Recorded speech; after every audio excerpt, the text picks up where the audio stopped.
वो power star Pawan Singh, TRP Pawan Singh काफ़ी मुझे टैग होता है बट के साथ आई थिंक उन्होंने बाकी लोगों को कॉल किया है, मुझे नहीं कॉल किया है, बट दैट्स फाइन। इनफैक्ट मैं अभी दिल्ली जा रही हूँ तो मैं बाली और आरुष दोनों को मैसेज करने वाली हूँ क्योंकि मैं वहाँ पे परफॉर्म करने वाली हूँ। पहले thank you so much for your time. Thank you.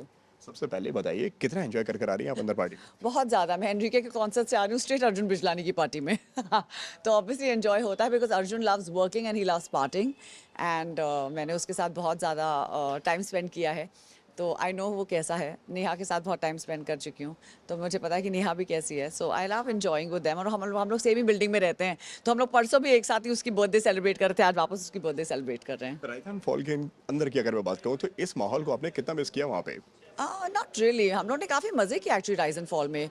जो लोग कह रहे हैं कि मतलब बहुत ही आई मीन ऑफ कोर्स हमारे लिए पहला हफ्ता बहुत टफ था क्योंकि सब लोग एडजस्ट हो रहे थे इस फॉर्मेट के लिए बट एक बार हम लोग फॉर्मेट में एडजस्ट हो गए then we all had a lot of fun. I think it was a really nice experience. आपने एक थेरेपी की बात की थी कि वही कि कहीं ना कहीं शो के बाद में एक थेरेपी इन लोगों को देना चाहिए। जी। क्या मिली वो थेरेपी? नहीं, बिल्कुल नहीं मिली लेकिन मैंने अपनी खुद की थेरेपी ले ली है। तो मेरे पास मेरी खुद की थेरेपिस्ट हैं और मैं I always have seeked medical help जब भी मुझे लगता है कि I am feeling a certain thing because I have never been opposed to the idea of seeking help but मुझे लगता है कि सबको वो लेना ज़रूरी है क्योंकि ये फॉर्मेट्स काफ़ी डिफ़िकल्ट हो सकते हैं, मेंटली आपको काफ़ी डिस्टर्ब कर सकते हैं। So it's a very important thing.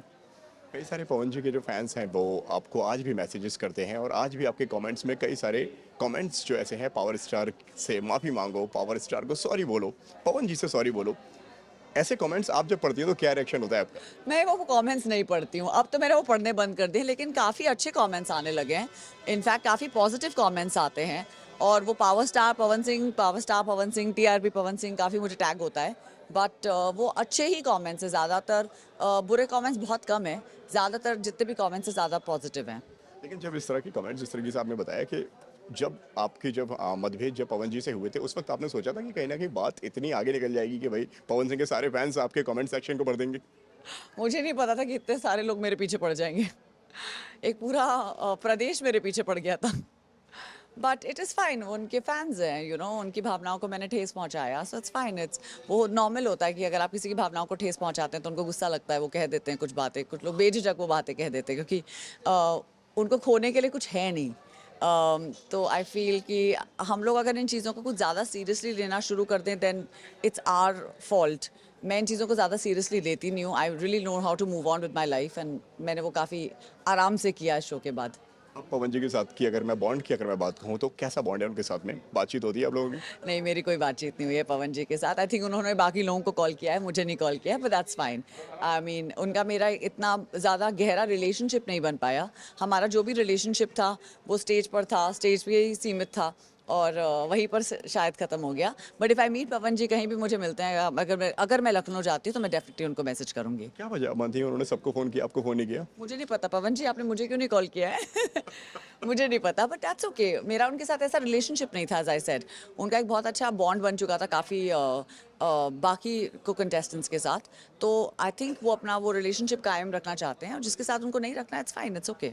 आप किससे नहीं मिलना चाहेंगी शो के बाद में? अगर एक नाम की अगर मैं बात कहूँ जिसके साथ में आप कांटेक्ट में नहीं रहना चाहेंगी, क्या बाली को आपने माफ़ कर दिया है? हाँ ऑफ कोर्स मैंने बाली, इनफैक्ट मैं अभी दिल्ली जा रही हूँ तो मैं बाली और आरुष दोनों को मैसेज करने वाली हूँ क्योंकि मैं वहाँ पे परफॉर्म करने वाली हूँ। 15 तारीख को मेरा नाटक है तो मैं बाली और आरुष दोनों को मैसेज करने वाली हूँ। इनफैक्ट हमेशा से उस ओपिनियन की रही हूँ कि चाहे जो हो जाए आप अपने नाटकों के लिए, अपने शोज़ के लिए, अपने काम के लिए दूसरे को कंटेस्टेंट्स को डेफिनेटली याद करिए। इतनी छोटी छोटी चीज़ों को दिल पे मत लीजिए बिकॉज ये एक गेम शो था। लोग भूल जाते हैं, लोग आगे बढ़ जाते हैं। अगर आप इन चीज़ों को अपने जहन में लेकर बैठे रहेंगे तो फिर वो आपके लिए प्रॉब्लम होगा। ये दिक्कत मैं पालना नहीं चाहती हूँ। बट अगर बिग बॉस में जाने का अगर मौका मिलता है, अगर एक रियलिटी शो के बाद में एक और रियलिटी शो, तो क्या आप जाना पसंद करेंगी? मैं कुछ सालों के बाद जाऊंगी, अभी नहीं, फिलहाल नहीं।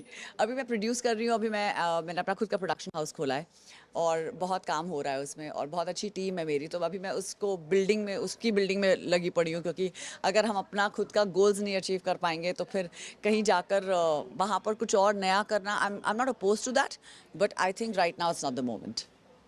क्या आना आप बाकी रियलिटी शोज़ के लिए तैयार हैं, ऐसा मानती हैं आप? या बाकी रियलिटी शोज जो स्किल बेस्ड होते हैं, मुझे किसी की बुराइयां करना अच्छा नहीं लगता है, मुझे किसी के बारे में खराब चीज़ें बोलना अच्छा नहीं लगता है। आई थिंक बाकी रियलिटी शोज स्किल बेस्ड होते हैं तो अगर मुझे कोई स्किल बेस्ड रियलिटी शो मिलता है आई हैप्पीली डू इट। क्या वजह मानती हैं कि आपको जो घर से जल्दी बाहर आना पड़ा राइज एंड फॉल से 3 हफ्ते के अंदर और ज़्यादा आप समय वहाँ पे नहीं रह पाएंगे? जी आई थिंक एक रिलेशनशिप फॉर्म होता है, मैं बहुत ओपिनियनेटेड हूँ, मैं अपनी ओपिनियंस बेझिझक सबको देती हूँ और तो लोगों को शायद वो अच्छा नहीं लगता है, स्पेशली अगर औरतें अपनी ओपिनियंस बहुत ज़्यादा आगे रखती हैं तो बहुत लोगों को ये चीज़ें पसंद नहीं है. So I think it's fine, it was a threat and it's fine. Lastly कुछ कहना चाहेंगे आप दर्शकों से? Please enjoy your life, enjoy the vacations that are coming. I think अब वेकेशन टाइम शुरू होने वाला है, इसके बाद स्ट्रेट हम लोग न्यू ईयर्स में जाने वाले हैं. It's all November already, but it's Halloween and then it's November and it's December. So enjoy your year, the year end. चीज़ों को इतना सीरियसली मत लीजिए, take it lightly, have fun and enjoy your life.